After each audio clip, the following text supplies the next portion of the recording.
भारतीय पत्रकारिता महोत्सव के तीसरे दिन तथा अंतिम सत्र में इंदौर के महापौर पुष्यमित्र भार्गव और कांग्रेस के पूर्व मुख्यमंत्री दिग्विजय सिंह मौजूद रहे। दोनों ने एआई के साथ साथ देश में जो एक चुनाव है उस पर अपनी बात रखी। ये सत्र काफी रोचक रहा। प्रदेश के पूर्व मुख्यमंत्री दिग्विजय सिंह ने कहा है कि देश में लोकतंत्र पर कब्जे का प्रयास किया जा रहा है। इस कार्य में चुनाव आयोग भी शामिल हो गया है। लोकतंत्र के समक्ष यह खतरा बड़ा है। इस स्थिति को हमें समझना होगा। उन्होंने कहा कि जब हम राजनीतिक क्षेत्र में काम करते हैं तो हमें आलोचना सहने की आदत होनी चाहिए।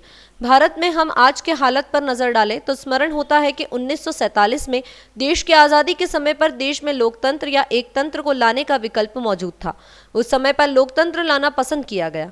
देश की जनता को एक समान अधिकार दिया गया। उस समय पर विश्व के कई विकसित देशों में महिलाओं को मताधिकार नहीं दिया गया था, लेकिन भारत में दिया गया। इस समय एक नेशन एक इलेक्शन की बात की जा रही है। मैं कहता हूं कि एक कानून का पालन क्यों नहीं किया जाता है। हाल ही में सरकार के द्वारा जो वक्फ संशोधन बिल लाया गया है वह भेदभाव को प्रदर्शित करता है। उन्होंने कहा कि जब हिंदुओं के धर्मस्थल की व्यवस्था में कोई गैर हिंदू नहीं हो सकता, ऐसे ही दूसरे धर्म में भी सरकार ने प्रावधान कर रखा है, तो फिर वक्फ बोर्ड में कोई गैर मुस्लिम कैसे हो सकता है। देश के हालत की चर्चा करते हुए उन्होंने कहा कि यदि हमें अपने देश में लोकतंत्र को जीवित रखना है तो निष्पक्ष चुनाव आयोग होना चाहिए। यदि चुनाव आयोग पक्षपात के साथ काम करेगा तो स्थिति बदल जाएगी। आज हालत यह है कि चुनाव आयोग विपक्षी दलों को मिलने का समय नहीं देता है। हमारे द्वारा हस्ताक्षर कर तैयार किए गए मेमोरेंडम को रिसीव नहीं किया जाता है। चुनाव के समय पर मतदाता सूची नहीं देते हैं। इस बारे में जब सवाल उठाया जाता है तो उनका कोई भी जवाब नहीं आता। देश में निष्पक्ष चुनाव होना आवश्यक है। हर मतदाता का यह अधिकार है कि वह मतदान करे। वह जिसे वोट दे रहा है वह वोट उसी को मिले और उस वोट की बराबर गणना हो। उन्होंने कहा कि मशीन पर मुझे भरोसा नहीं है। इस समय विश्व के जिस भी देश में ईवीएम मशीन का उपयोग किया जा रहा है वहां पर यह बात पब्लिक के बीच में रख दी गई है कि इस मशीन में कौन से सॉफ्टवेयर का उपयोग किया जाता है। भारत में हम कई बार पूछ चुके हैं, लेकिन यह नहीं बताया जा रहा है कि इस मशीन में कौन से सॉफ्टवेयर का उपयोग किया जाता है। हाल ही में अमेरिका की ओर से भी यह स्पष्ट कर दिया गया है कि इस मशीन से होने वाले चुनाव निष्पक्ष नहीं है। अपनी बात को आगे बढ़ाते हुए दिग्विजय सिंह ने कहा कि जब मतपत्र से मतदान होता था तो उस समय पर मतदान केंद्र पर कब्जा किया जाता था, मतपेटी लूट ली जाती थी। अब जो ईवीएम की कैप्चरिंग हो रही है वह क्या इसी को नहीं दिखाती है। अधिकार मेरा है। दूसरा फंडामेंटल राइट है कि जहां मैंने वोट दिया है वो वहां रजिस्टर हुआ कि नहीं हुआ, ये मेरा सेकंड फंडामेंटल राइट है।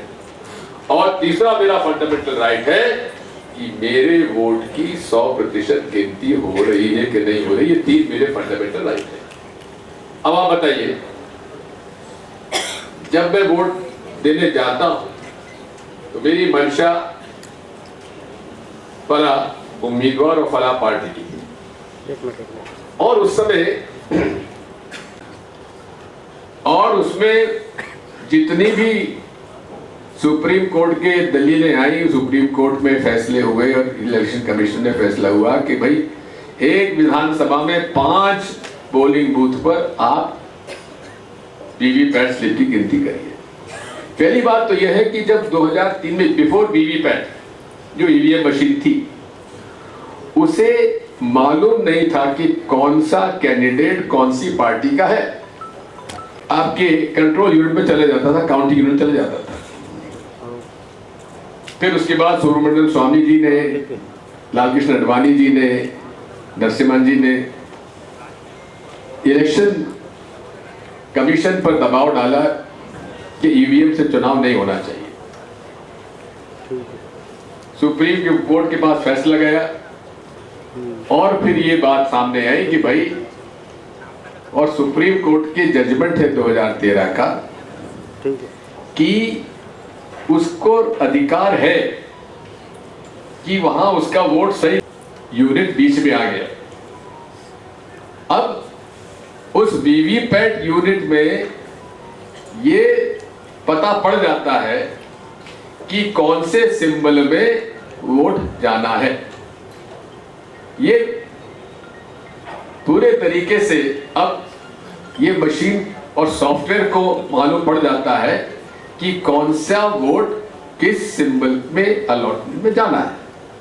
ठीक, अब पूरे विश्व में कोई ऐसी मशीन नहीं है जिसमें सॉफ्टवेयर डला हो वो कंप्यूटर चलाने का आदेश मानेगा? नहीं, वो मानेगा उस मशीन में डला हुआ सॉफ्टवेयर का आदेश मानेगा। और सॉफ्टवेयर का आदेश मानना, इसका मतलब यह है कि मैं जो आदेश दे रहा हूं मेरी बात नहीं मान रहा है, वो सॉफ्टवेयर का आदेश मान रहा है। और यही हमारी आपत्ति है कि उस वीवीपैट मशीन में सॉफ्टवेयर क्या डला है ये बता दीजिए। क्या उसको बताने में आपत्ति क्या है?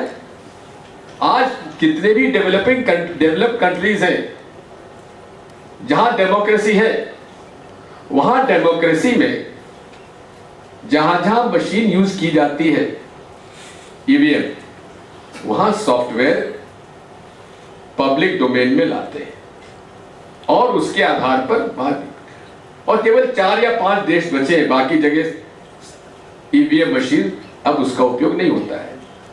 पहले तो दिग्विजय सिंह जब कहता था तो दिग्विजय सिंह के खिलाफ दुनिया भर के कहा जाता कि इसको कुछ मालूम नहीं है, चुनाव हार जाता तो उसके बाद बताता कि ईवीएम की वजह से हार गया।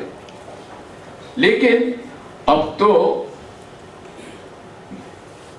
डोनाल्ड ट्रंप की नेशनल इन्वेस्टिगेशन एजेंसी तुलसी गबार्ड ने भी कहा है कि ईवीएम हैक हो सकता है। अब तो भाई एलोन मस्क ने भी यही कहा, डोनाल्ड ट्रंप ने भी यही कहा, जिसके बारे में कहा जाता था अब की बार डोनाल्ड ट्रंप सरकार विदेशों में जाकर हमारे लोग कहते थे। अब कम से कम इतना तो करिए कि ये मेरे वोटर्स के 3 अधिकार जो हैं, जहां जिसको मैं चाहूं उसको वोट डालूं, जहां मैं चाहूं वो वोट रजिस्टर हो और उसकी गिनती हो। इसलिए हमारा तो मांग हमारी है कि बैलेट पेपर चुनाव होना चाहिए। ये खुद यूएसए की नेशनल इन्वेस्टिगेशन एजेंसी के प्रमुख कह रही है, सॉरी इंटेलिजेंस एजेंसी कह रही है। फिर उसमें दिक्कत क्या है?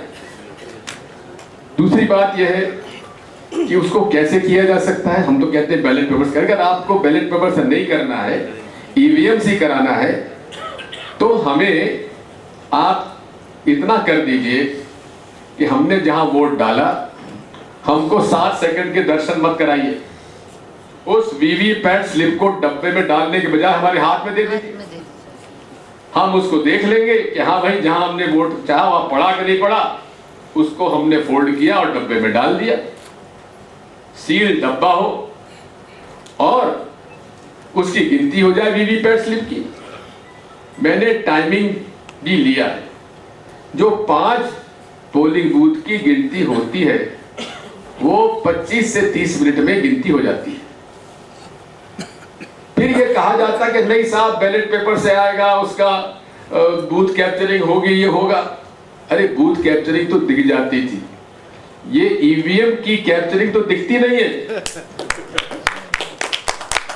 और इसके अंदर बात वही है कि आप उसको मैनिपुलेशन कैसे होता है, उस पर एक ही बात है, जिसमें सिंबल लोडिंग यूनिट डाला जाता है डेट ऑफ विड्रॉल के बाद, वो इंटरनेट से connect election commission of India के सेंट्रल सर्वर से कनेक्ट होता है। और उस समय कौन से पोलिंग बूथ पर किस असेंबली में ये सिंबल लोड हो रहा है, वो बड़ी आसानी से सेंट्रल इलेक्शन कमीशन के सेंट्रल सर्वर से कंट्रोल किया जा सकता है। ये देखिए, लेकिन फिर ये आरोप लगता है कि जब कांग्रेस जीत जाती है और विपक्ष जीत जाता है तो आप कहते हैं ठीक है, और जब हार जाती, मेरा आपसे कहना है कौन जीतता है कौन हारता, हमको उसमें कोई दिक्कत नहीं है। हमको तो हमारे 3 वो अधिकार चाहिए, जिसको मैं चाहूं उसको वोट डालूं, जिसको मैं जिनने वोट डाला है वो रजिस्टर सही जगह हो और उसकी गिनती हो। अब गिनती में ज्यादा समय लगता है? बिल्कुल नहीं लगता। इंदौर महापौर पुष्यमित्र भार्गव ने कहा कि आर्टिफिशियल इंटेलिजेंस से हमें डरने की जरूरत नहीं है, हमें इसका उपयोग करना चाहिए और अपने विचारों को इसके माध्यम से प्रभावी रूप से पहुंचाना चाहिए। State press club Madhya Pradesh के द्वारा आयोजित भारतीय पत्रकारिता महोत्सव के 3रे दिन के सत्र को संबोधित करते हुए उन्होंने कहा कि जो आर्टिफिशियल होगा वह इसके पास होगा और जो नेचुरल होगा उसको इससे कोई तकलीफ नहीं हो सकती है। हमें इससे डरने की जरूरत नहीं है। दुनिया के कुछ देश हैं जो कि दुनिया के हर आदमी पर नजर रखना चाहते हैं, उन लोगों के लिए यह उपयोगी साबित हो सकता है। ईवीएम पर उठाए जा रहे सवालों को लेकर उन्होंने कहा कि चुनाव आयोग कई बार कह चुका है कि कोई भी सवाल है, कोई भी शंका है तो हमारे पास आए, इसका जवाब हम देंगे। हाल ही में चुनाव आयोग के द्वारा यह स्पष्ट किया गया है कि जिस मशीन में वोट डाले जाते हैं उसके साथ कोई भी सर्वर जुड़ा हुआ नहीं होता है। आवश्यकता इस बात की है कि हम अपने कार्यकर्ताओं पर विश्वास करें। उन्होंने कहा कि वन नेशन वन इलेक्शन का कानून बनाने की प्रक्रिया शुरू हुई है। इस प्रक्रिया के माध्यम से देश के नागरिकों को राजनीतिक न्याय मिलेगा। जब तक जवाहरलाल नेहरू देश के प्रधानमंत्री थे तब तक देश में एक साथ इलेक्शन होते थे। बाद में यह चुनाव अलग अलग होने लगे। चुनाव आयोग और लॉ कमीशन के द्वारा 1990 में पूरे देश में एक साथ चुनाव कराने की रिपोर्ट दी गई है। यदि चुनाव देश में एक साथ होंगे तो देश का पैसा बचेगा। मजबूती देने वाले, मैं बहुत विशेष रूप से उनकी प्रशंसा, कई सारे कामों की तो मैं प्रशंसा नहीं करता हूं, लेकिन एक काम की हमेशा प्रशंसा करता हूं कि भारत के संविधान में 74वें संशोधन से जब नगरीय निकाय और पंचायतों को संविधान में दर्जा मिला तो देश में केवल एक राज्य है, मध्य प्रदेश, जिसका पंचायती राज और नगरीय निकाय का कानून, जिसको हम म्युनिसिपल कॉरपोरेशन एक्ट या पंचायत राज अधिनियम कहते हैं, उसको सबसे अच्छा ड्राफ्ट करके किसी प्रदेश ने अगर लागू किया तो वो मध्य प्रदेश ने किया। इसके लिए मैं दिग्विजय सिंह जी की आज नहीं हमेशा प्रशंसा करता हूँ। मैंने अभी हमारे नगर निगम के सदन में भी ये बात कही थी। तो ऐसे मध्य प्रदेश के पूर्व मुख्यमंत्री, वर्तमान के राज्यसभा सदस्य Digvijay Singh ji, press club of India के अध्यक्ष सम्माननीय, 2014 से लेकर 2024 तक भारतीय जनता पार्टी ने और देश के प्रधानमंत्री नरेंद्र मोदी जी ने किया, जब उन्होंने देश के एक एक नागरिक के मन में नई तकनीक का, जिसको हम कहते हैं नित नूतन चीर पुरातन, और लोगों के मन तक उस भाव को पहुंचाने का काम किया। तो ये ऐसा है कि हम किस तकनीक को किस दृष्टि से और किस विचार से उपयोग करते हैं तो उसका प्लस माइनस होगा। लेकिन आर्टिफिशियल इंटेलिजेंस के अलावा मेरी जिस विषय पर आपसे बात करने का मन था, जिसकी अनुमति मैंने ली भी थी, वैसे तो वो चुनाव था, लेकिन माननीय दिग्विजय सिंह जी अभी यहाँ बहुत गंभीरता से इलेक्ट्रॉनिक वोटिंग मशीन पर कई सारे प्रश्न चिन्ह लगा कर गए हैं, तो मुझे लगता है कि शुरुआत वहीं से करनी चाहिए। पर मेरा आग्रह वन नेशन वन इलेक्शन पर बात करने का था। दुनिया का एक ऐसा लोकतांत्रिक देश, चाइना की जनसंख्या सबसे ज़्यादा है लेकिन चीन में लोकतंत्र नहीं है, तो भारत जो सबसे जनसंख्या वाला देश है, दुनिया का सबसे बड़ा चुनाव जहां होता है, दुनिया का सबसे बड़ा चुनाव का यज्ञ जहां होता है, वो निष्पक्ष चुनाव कराने वाले देशों में भी सबसे अग्रणी पंक्ति में। और इलेक्ट्रॉनिक वोटिंग मशीन पे माननीय दिग्विजय सिंह जी ने जो प्रश्न उठाया कि उसमें कोई सॉफ्टवेयर होता है और उसकी जानकारी हमको दी नहीं जाती है, तो इलेक्ट्रॉनिक वोटिंग मशीन में चुनाव आयोग समय समय पर लोगों के प्रश्नों के जवाब देता है। तो अभी फरवरी में चुनाव आयोग ने फ्रीक्वेंटली आस्क्ड क्वेश्चंस का आंसर अपनी वेबसाइट पे डाला है, और उसमें ये बताया है कि एक तो इलेक्ट्रॉनिक वोटिंग मशीन किसी भी सेंट्रलाइज्ड या डिसेंट्रलाइज्ड सर्वर से नहीं जुड़ा रहता है, एक। दूसरा, उसमें कोई ऑपरेटिंग सिस्टम भी नहीं होता है, वो सिर्फ सिंबल अपलोड करने के लिए होता है। इसलिए मैं उसकी दूसरी बात पे आ रहा हूँ कि हमको सिस्टम पे विश्वास करना होगा, एक, क्योंकि सिस्टम तो कोई भी खराब हो सकता है। जब बैलेट से चुनाव होते थे तो बैलेट और सेंटर के सेंटर लूट लिए जाते थे, लेकिन उससे बड़े और विश्वास की ज़रूरत है। वो विश्वास है अपने कार्यकर्ता पर, अपने कैडर पर, क्योंकि जब वोटिंग होता है, सिंबल अपलोड होता है, तब पार्टी का ऑथोराइज्ड कार्यकर्ता वहाँ मौजूद रहता है। जब पहली बार वोटिंग मशीन सील खुलती है वोट डालने के लिए, तब भी अपने कार्यकर्ता की, अपने एजेंट की साइन होती है। जब वोटिंग के बाद ख़त्म होती है तब भी उस सील पे हमारे कार्यकर्ता की, हमारे एजेंट की साइन होती है। जब वो काउंटिंग के लिए आता है तब उसकी प्रेजेंस में, कैंडिडेट के ऑथोराइज्ड एजेंट की प्रेजेंस में उस सील को खोल के काउंटिंग होती है। तो हम अगर सिस्टम पे विश्वास करना बंद कर देंगे तो कई सारे प्रश्न हम चाहें तो खड़े कर सकते हैं। इसलिए चुनाव ईवी से हो, बैलेट से हो, इससे बड़ा प्रश्न ये है कि जनता लोकतंत्र के प्रति आग्रही हो। लोकतंत्र के प्रति जो लोगों का आग्रह बढ़ा है, भारत ने जो स्थापित किए आयाम, उनको और हम मजबूत करें। इसलिए इससे ऊपर जाकर एक बड़े काम को जो करने की आवश्यकता है वो है वन नेशन वन इलेक्शन। आज बाबा साहब भीमराव अंबेडकर की जयंती है। उनके बनाए हुए संविधान के आधार पर, और उसकी जो सबसे खूबसूरत बात है वो है उसका प्रियम्बल, उसकी उद्देशिका। और उस उद्देशिका में हमने ये कहा है कि हम भारत में अपने लोगों को सामाजिक, आर्थिक और तीसरा है राजनीतिक, सोशल, इकोनॉमिकल और पॉलिटिकल जस्टिस देंगे। तो आर्थिक और सामाजिक न्याय देने के लिए तो हमने देश में कई कानून बनाए हैं जिस पे बहुत लंबी चर्चा कई बार हो सकती है, लेकिन राजनीतिक न्याय अपने लोगों को मिले, उसके लिए एक पहला और प्रभावी कानून जो इस देश ने बनाकर पार्लियामेंट के सामने रखा है वो है bill for one nation one election. Nehru ji जब तक इस देश के प्रधानमंत्री रहे तब तक इस देश में एक साथ चुनाव होते रहे। अलग अलग कारणों से चुनाव का रोटेशन चेंज होता गया, कभी मध्यावधि चुनाव के कारण, कभी समर्थन वापस लेने के कारण। इसलिए पहली बार अटल जी ने कहा था कि देश में वन नेशन वन इलेक्शन होना चाहिए। फिर इलेक्शन कमीशन और लॉ कमीशन ने 1990 में रिपोर्ट दी कि राजनीतिक न्याय, देश का संसाधन, पैसा, समय बचाने के लिए एक राष्ट्र एक चुनाव होना चाहिए। इस पर बहुत लंबे समय तक काम नहीं हुआ, लेकिन फिर रामनाथ कोविंद जी की अध्यक्षता में एक कमेटी बनी।